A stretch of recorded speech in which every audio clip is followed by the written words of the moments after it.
हाथी के ऊपर किसी मौसम का प्रभाव नहीं पड़ता है और कमल के ऊपर मौसम का प्रभाव पड़ता है। तो फागुन में कमल सूख जाता है, प्रकृति की देन है, तो कमल यहाँ सूख गया है।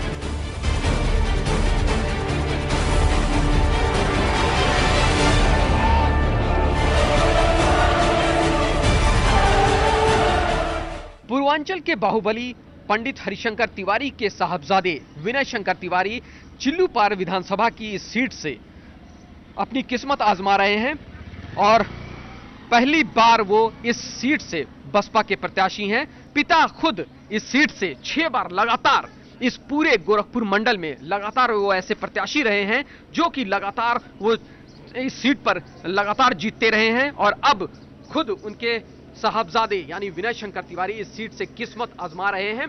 आज हम पूरे दिन उनके साथ क्या उनको पसंद आता है, क्या नहीं पसंद आता है, पूरे उनके दिनचर्या को हम टटोलेंगे और उनके उन जज्बातों को भी टटोलेंगे कि पिता से उन्होंने क्या सीख ली है और पिता से वो क्या चीज आशीर्वाद लेकर उस इलाके में निकलते हैं जहां वो पिता की दी हुई विरासत को आगे बढ़ाने की कोशिश करेंगे। तो आइए हम चलते हैं विनय शंकर तिवारी के घर।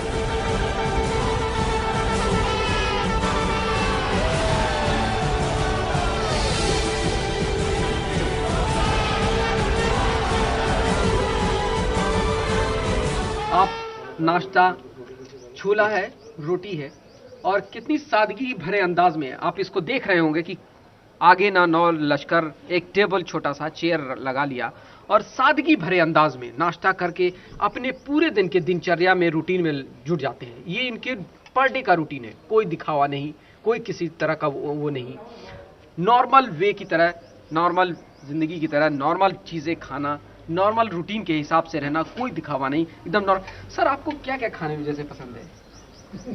सामान्य भोजन, ऐसा कुछ नहीं है। अच्छा अच्छा, रोटी दाल सब्जी अच्छा अच्छा, खा लेते हैं। जी जी जी, जो बहुत वैसा रहता है तो चावल और एक होता है मिर्चा का अचार होता है, पता नहीं आप लोगों को जानना। जी जी, मनियों के यहाँ घर है। जी जी जी, तो वो खा लेते हैं। अच्छा अच्छा। और खाने में क्या आपको पसंद है, जैसे मीठे वगैरह डिश में? ये फ्रूट पसंद है। फ्रूट्स आप ज्यादा तवज्जो करते हैं? Green fruits. हाँ, आपके वहाँ जैसे पिताजी ने जिस हिसाब से गाय भैंस पाली थी, तो क्या दूध और दही का भी शौक है? हाँ, रूटीन वे में, लेकिन आजकल चूंकि चुनाव का मौसम है जी जी जी, तो बोलने की वजह से गला खराब हो जाता है दही खाने से। हाँ, तो दही तो नहीं, बाकी दूध का हम रात में सोते वक्त 1 गिलास दूध पीते हैं। दूध पीते हैं। अच्छा अच्छा। सर और जैसे आपकी होल लाइफ में क्या इंटरटेनमेंट में पसंद करें, कौन सा आपका हीरो है और लीडर कौन, किसे आप अपना मानते हैं? लीडर हमारी बहन मायावती जी हैं और हीरो भी वही हैं। अच्छा, हीरो चलिए सर, कभी मूवी वूवी देखने का या गाना गुनगुनाने का कभी शौक रहा? किसको आप पसंद करते हैं? मूवी देखे तो बहुत दिन हो गए। अच्छा। मुझे याद नहीं कि मैंने कब मूवी देखी थी। विद्यार्थी जीवन में तो खैर शौक था। जी जी जी, विद्यार्थी जीवन के बाद तो मुझे नहीं लगता कि कभी हमने, अब इधर बिजी शेड्यूल हो गया। शौक बदल गया। अच्छा शौक बदल गया वक्त के साथ साथ। वक्त के साथ साथ जो मान लीजिए आप जा रहे हैं रास्ते में और आपको मूड गया कि नहीं भाई थोड़ा अभी लंबा सफर है, वहां पहुंचेंगे, तो लाओ कोई गाना सुनते हैं, कुछ पसंद? नहीं, प्रयास ये करते हैं कि सबसे वार्ता हो जाए हमारी। अच्छा अच्छा, जैसे बीच में हम लोग रहते हैं तो सबसे बात करने का प्रयास किया जाता है। अच्छा अच्छा, गाड़ी में बैठते हैं तो तमाम लोगों से बातें छूट जाती हैं, तो सबसे फोन से बात कर लेते हैं।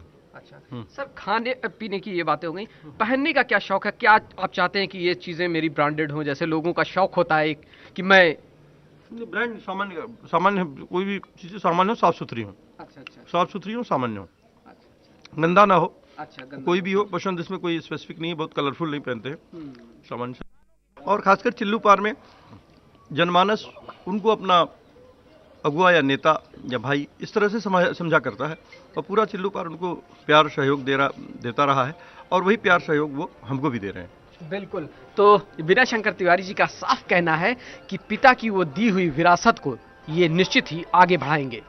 अब नाश्ता करने के बाद निकलेंगे दूसरे पड़ाव में।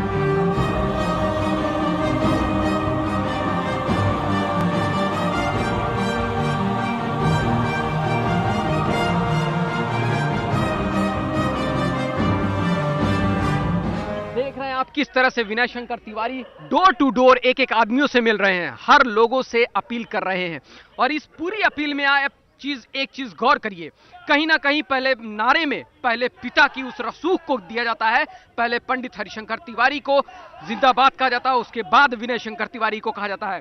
डोर टू डोर सबसे मिल रहे हैं, सबसे एक एक चीज ले रहे हैं। हमारे साथ एक बुजुर्ग महिला है, इसी रोड से वो गुजरे हैं, उनसे जानेंगे कि हाँ माता जी, जैसे विनय शंकर तिवारी जी वोट मांग रहे हैं, किसको आप देंगी वोट? जिसको देना हो वही से देंगे। विनय जी को देंगी? हाँ, नहीं, जिसको सब लोग देगा उसी को हम भी देंगे। तो जैसे आपके वहाँ पंडित जी पहले थे, पंडित हरिशंकर तिवारी जी, तो क्या पंडित जी को वोट देंगी? उनके सुपुत्र खड़े हुए हैं। काहे हमारे क्षेत्र का, हमारे गांव घर के, हाँ तू नहीं न दिया। तो आप किसको वोट देंगी, क्या सोचेंगे? बस वही हमारे गांव घर, हमारे क्षेत्र के जो है उन्हीं को दिया, उन्हीं को देंगी, उन्हीं को दिया जाएगा। बिल्कुल। तो कहीं ना कहीं साफ दिख रहा है कि जिस हिसाब से पंडित हरिशंकर तिवारी का रसूख इस इलाके में है, 6 बार लगातार वो विधायक रहे हैं, अब उनके बेटे की किस्मत इस विधानसभा में दांव पर लगी है, तो अब वो खुद डोर टू डोर जा रहे हैं। जिस हिसाब से देख सकते हैं आप, लोगों से मिल रहे हैं। अब देखना होगा कि उस पिता की रसूख को वो बना पाते हैं या नहीं बना पाते हैं।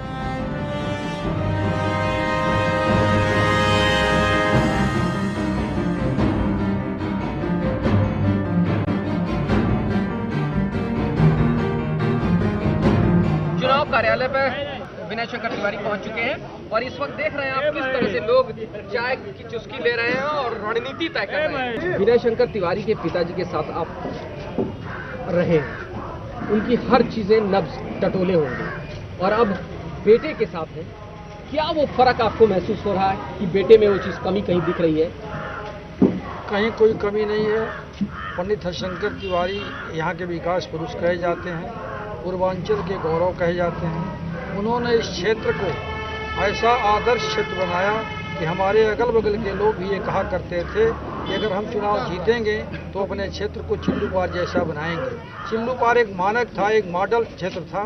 चिल्लूपार में 700 किलोमीटर ग्रामीण सड़कों का निर्माण पंडित हरिशंकर तिवारी के कार्यकाल में हुआ, जो उत्तर प्रदेश में एक रिकॉर्ड है। चिल्लूपार में 132 सब स्टेशन और 33/11 सब स्टेशन 7 की संख्या में बना है, जो पूरे उत्तर प्रदेश के किसी विधानसभा में अब तक नहीं बना, चाहे वो इटावा हो और चाहे वो अन्य कोई क्षेत्र। पंडित हरिशंकर तिवारी जब यहाँ के विधायक थे तो स्वास्थ्य के क्षेत्र में, शिक्षा के क्षेत्र में, विद्युत के क्षेत्र में यहाँ के लोगों को सुविधाएं प्रदान हुई थी। इस क्षेत्र को विद्युत व्यवस्था के क्षेत्र में ऐसी विशेष व्यवस्था थी कि जब वो यहाँ से हटे तो वो सारी विशेष व्यवस्थाएं बिजली की यहाँ से काटी। 6 बार लगातार माना जाता है कि गोरखपुर मंडल में 6 बार लगातार उन्होंने उस सीट पर कब्जा किया, और अब उनके सुपुत्र इस सीट पर किस्मत आजमा रहे हैं। क्या लगता है आपको कि पिता की उस रसूख और वो चीजें जो बनाई हुई हैं, ये बेटा पूरा कर पाएगा? पूरा करेंगे, पूरी दृढ़ता के साथ पूरा करेंगे, और इस तरह पूरा करेंगे कि चिल्लूपार विकास के आयाम में, विकास के सपने जो सजोया था पंडित हरिशंकर तिवारी ने, उस सपने को और ऊंचाई पर ले जाने का प्रयास करेंगे। विनय शंकर तिवारी अपने चुनावी सफर में 100 के स्पीड से दौड़ रहे हैं, और हमारे जो विरोधी हैं वह 20 किलोमीटर के स्पीड से हाँफ रहे हैं। हमारी कोई लड़ाई नहीं, हमारी ऐतिहासिक जीत होने जा रही है। तो कहीं ना कहीं देखा जाए, जो बीएसपी से जिस हिसाब से पहले राजेश त्रिपाठी थे, अब उसी सीट पर खुद विनय जी किस्मत आजमा रहे हैं, तो क्या लगता है कि कितनी स्पीड से गाड़ी? हमारी गाड़ी मैंने कह दिया कि 100 की स्पीड है, 100 से ऊपर, और बाकी किसी की कोई स्पीड नहीं है। बाकी लोग हाँफ रहे हैं और बाकी लोग दिखाई नहीं दे रहा है। वो कहीं न कहीं बहुत दूर तक हमारे पीछे हैं, कहीं दिखाई नहीं दे रहा है। तो कहीं ना कहीं आपको लगता है कि पिता के उस सपनों को पूरा कर पाएंगे विनय जी? और विनय जी के अंदर वो क्या क्वालिटी है जो पिता से एकदम मैच करती हुई दिखती है? विनय जी युवा हैं और युवाओं से इतना घुल मिल के हैं, उनके बात में सौम्यता है, LLM किए हैं, पढ़े लिखे हैं, और उनसे मिलकर जो भी क्षेत्र के लोग हैं इतना प्रभावित हो रहे हैं कि उसमें कोई दिक्कत नहीं है, और वह बहुत अच्छे वोट से जीतेंगे, लाखों वोट से जीतेंगे। यह क्षेत्र का मंशा है। चलिए, तो इनका कहना है साफ कि कहीं ना कहीं लोगों का ये मानना है कि आने वाले वक्त में पिता के उस रसूख का पूरा उपयोग करने के बाद कहीं ना कहीं इस इलाके में वो परचम जरूर लहराएंगे। इस वक्त विनय जी चुनाव कार्यालय पहुंचे हैं। विनय जी, अभी चुनाव कार्यालय पहुंचे, किस तरह की रणनीति आपने तय की कि कहाँ किसको खड़ा करना है, क्या चीज सोची है? देखिए, अभी हम जनसंपर्क आपके साथ करके आए। अभी हमारे कार्यक्रम है गोपालपुर में और डाणी में, वहाँ के लिए हम निकल रहे हैं। बाकी जो हमारे लोग हैं उनसे बात होगी, कहाँ जाएंगे। ये बात चूँकि व्यक्ति बहुत, इसमें ये प्रेस की बात नहीं है। ये लोग जहाँ जा रहे हैं, अलग अलग जगहों पे लोग निकल चुके हैं। हमने देख लिया कि कहाँ लोग गए थे, फीडबैक मिल गया। आगे की बात कह के अब हम आगे बढ़ रहे हैं। जी, जिस हिसाब से परिवार में आपने पिताजी कहीं हैं किस क्षेत्र में, भाई साहब कहीं क्षेत्र में, क्या क्या प्लानिंग करते हैं परिवार को लेकर? इसमें सभी लोग जनमानस के बीच में जा रहे हैं, जनमानस से बात कर रहे हैं और पूरा जनमानस आज हमारे साथ है। आप देखिए, जनमानस हमारे साथ है। आपने देखा होगा कि किस तरह से लोग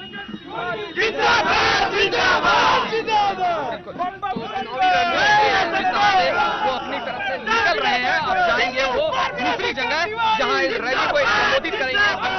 तिवारी को देख रहे हैं किस तरह से रैलियों के रेला में लगे हुए हैं और अपनी रणनीति यहीं से तय करेंगे वो आगे की। विनय शंकर तिवारी के समर्थन में रामवीर उपाध्याय आप देख रहे हैं मंच पे इस वक्त उपस्थित है और जनसमूह है। उनको समर्थन देने के लिए रामवीर उपाध्याय खुद वहां मौजूद है और आप देख रहे हैं मंच पे मौजूद है।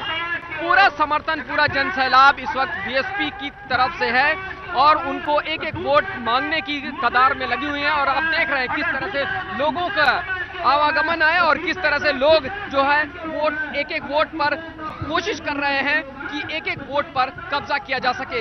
इसको लेकर तरह तरह की रणनीति अपना रहे हैं और वरिष्ठ नेता भी यहां पर पहुंच रहे हैं। गोपलापुर में इस वक्त विनय शंकर का काफिला अब आगे बढ़ेगा।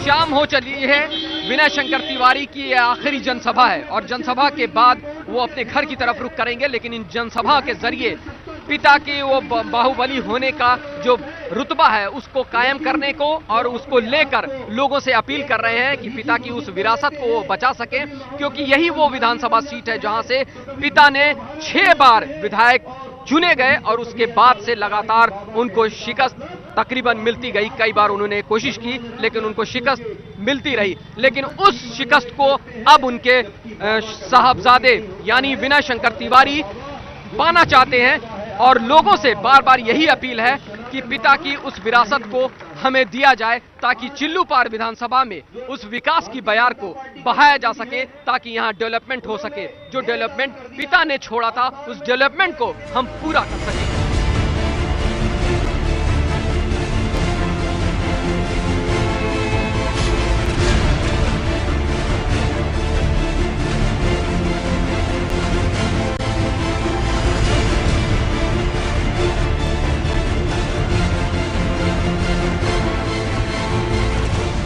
के जाने माने नेता और हर तरफ मशहूर पंडित हरिशंकर तिवारी, एक नाम जहां जिसकी जुबान पे देखिए इस इलाके में उनका अपना रुतबा था, अपनी पहचान बनी हुई थी। आज उन्हीं के सुपुत्र विनय शंकर तिवारी जी आज हमारे साथ हैं और चिल्लू पार विधानसभा की एक एक जगहों पर हम दिन भर उनके साथ रहे। अब शाम का वक्त है, ढल रहा है और वो घर की तरफ रुक कर हैं और हम उनसे बात करेंगे। विनय जी, क्या लगता है कि पिता की वो बनाई हुई जो विरासत है उसको आप कितना कामयाब करेंगे? देखिए, जो बनाई हुई आज जो जनमानस है आज उस कमी को महसूस कर रहा है। विगत 10 वर्षों में जो गलतियां हुई हैं आज पूरा चिल्लू पार उसको सुधारने के लिए तैयार है और अपार जन सहयोग और जन समर्थन चिल्लू पार के लोगों से मिल रहा है। अच्छा, पिता 6 बार लगातार जीते, 8 बार लड़े, 6 बार जीते। आप भी 2012 में बांसी, फिर गोरखपुर में आप लड़े, लेकिन आप वहां शिकस्त पाए। क्या उम्मीद लग रही है कि यहां चिल्लू पार की इस बार की ये सीट आप पूरी तरह से निकाल पाएंगे? देखिए, बाकी स्थितियों में फर्क है। चिल्लू पार पूर्ण रूप से हमारा घर है, पारिवारिक जगह है। हम यहीं पे पैदा हुए हैं, यहीं पे बड़े हुए हैं और यहाँ के लोगों से हम परिचित हैं और हमसे यहाँ के लोग परिचित हैं। और इसलिए आपने देखा होगा, अगर दिन भर आप हमारे साथ थे तो कितना जन समर्थन है, कितना लोगों का प्यार और स्नेह लोगों का मिल रहा है। गांव-गांव के लोग प्यार और स्नेह दे रहे हैं और आगे आने वाले 4 तारीख को हाथी पे बटन दबाएंगे और उनका आशीर्वाद हमें मिलने जा रहा है। पिता जिस हिसाब से उन्होंने 6 बार लगातार रहे हैं इस मंडल में, अभी तक कोई नहीं रहा है, और उन्होंने विकास की सुनते हैं उस वक्त बयार बहाई थी चिल्लू पार में, उसके बाद से कहीं ना कहीं विकास की वो बहार रुकी है। तो क्या उस बहार को अगर आप जीतते हैं तो कितना कर पाएंगे और उनके अधूरे काम को कितना पूरा करेंगे? उस पूरे कार्य को पूरे मनोयोग से पूरा करने का प्रयास होगा, क्योंकि चिल्लू पार के लोगों से हमें अपेक्षाएं ज़्यादा हैं। उन चिल्लू पार के लोगों को मुझ में वो हरिशंकर तिवारी जी का अक्ष देखते हैं, इसलिए हमारे साथ हैं। और पूरा प्रयास होगा कि चिल्लू पार विकास के मापदंड पे जैसे 2007 से पहले था, पुनः वो अपनी गरिमा को प्राप्त करे और विकास के लिए जैसे जाना जाता था, पुनः चिल्लू पार विकास के लिए जाना जाए। विनय जी, जिस हिसाब से राजेश त्रिपाठी 2 बार बीएसपी की उससे प्रत्याशी रहे हैं यहाँ से और 2 बार जीत हासिल की है, और इस बार वो यहाँ से दामन बीएसपी का छोड़कर आपको दिए हैं और खास करके आपसे उनकी खास टक्कर है। क्या लगता है कि वो दामन जो उनके ऊपर लगा था वो बीएसपी से हटे और आपको दिया गया है, क्या ये कहां तक फिट होगी आपके लिए, आप निकाल पाएंगे? देखिए, स्पष्ट है। देखिए, उनके पास जो कुछ था अपना कुछ नहीं है, जो कुछ था पार्टी का था, बीएसपी का था। अपना तो उनके पास ग्राम प्रधान जीतने की भी स्थिति नहीं थी। आज जनमानस हमारे साथ है और स्पष्ट रूप से हमारा अपना भी जो बेस है वो भी हमारे साथ है। तो दोनों बीच मिलकर हमारे पास कहीं कोई किसी से हमारी लड़ाई नहीं है। हम तो बहुत आगे जा चुके हैं, अब केवल चुनाव रिजल्ट का इंतजार कर रहे हैं। तो क्या लगता है कि आप उनको शिकस्त दे पाएंगे और भारी बहुमत से, जिस हिसाब से पिताजी जीते थे, आप जीत कर दिखाएंगे? उन्होंने शिकस्त स्वयं मान ली है। उन्होंने जब अपने आप को सूखा पत्ता घोषित कर दिया तो सूखे पत्ता बेजान होता है, बेजान नेतृत्व नहीं कर सकता है, और जो पत्ता साख से छूट गया तो उसका अस्तित्व समाप्त हो जाता है। जिस तरह से पत्ता साख से छूटकर अपने अस्तित्व को समाप्त कर लेता है, उसी तरह से जिनका आप नाम ले रहे हैं वो भी बहुजन समाज पार्टी से छूटकर अपने अस्तित्व को समाप्त कर लिए हैं। विनय जी, जिस हिसाब से देखा जा रहा था कि मैं सुबह से शाम तक आपके साथ हूं, आप हर जगह गए, कई जगह सड़कें टूटी मिली, कई जगह लाइट की व्यवस्था नहीं थी, कई जगह एजुकेशन के सिस्टम अभी भी धराशायी हैं।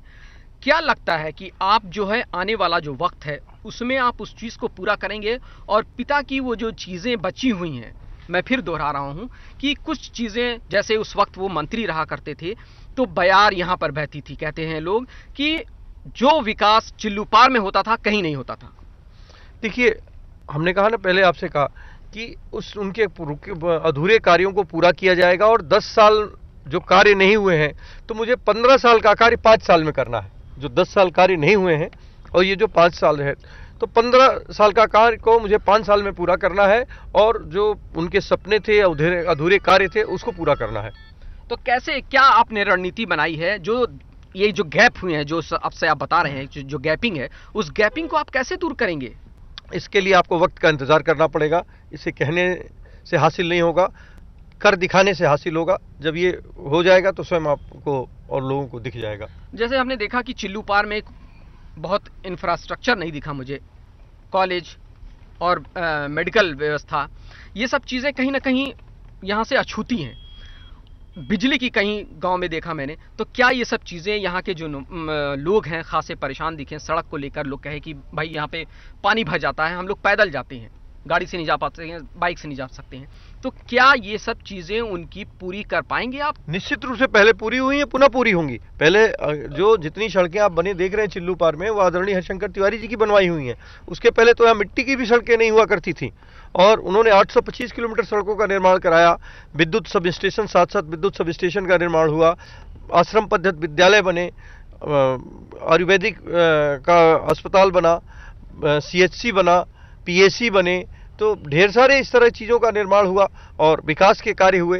खासकर कृषि के क्षेत्र में रोजगार को जोड़ने के लिए बड़हलगंज नेशनल PG कॉलेज में MSc AG को लाया गया है।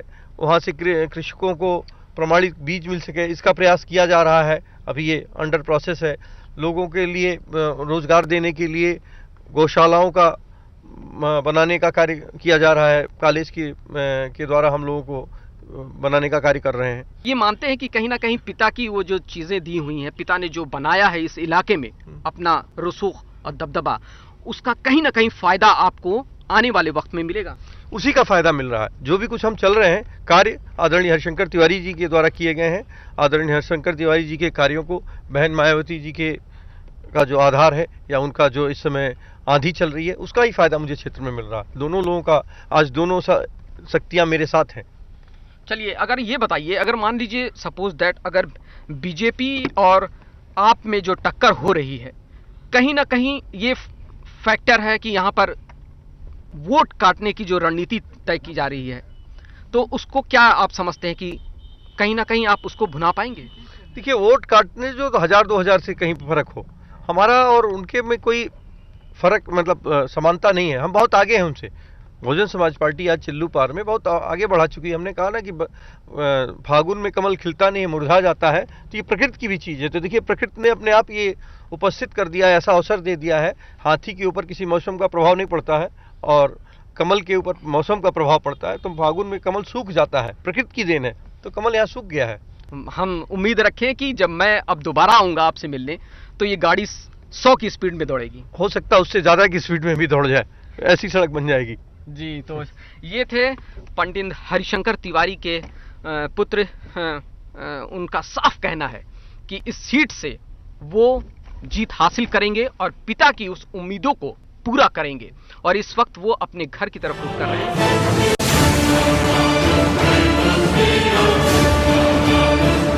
इस वक्त विनय शंकर तिवारी अपने घर में दाखिल हो चुके हैं और रात्रि विश्राम करेंगे। रात के 9:30 बज रहे हैं और पूरे दिन की ये थी उनकी दिनचर्या। फिलहाल मुझे दीजिए इजाजत। मेरे कैमरामैन संजय दुबे के साथ अरशद जमाल, चिल्लू पार।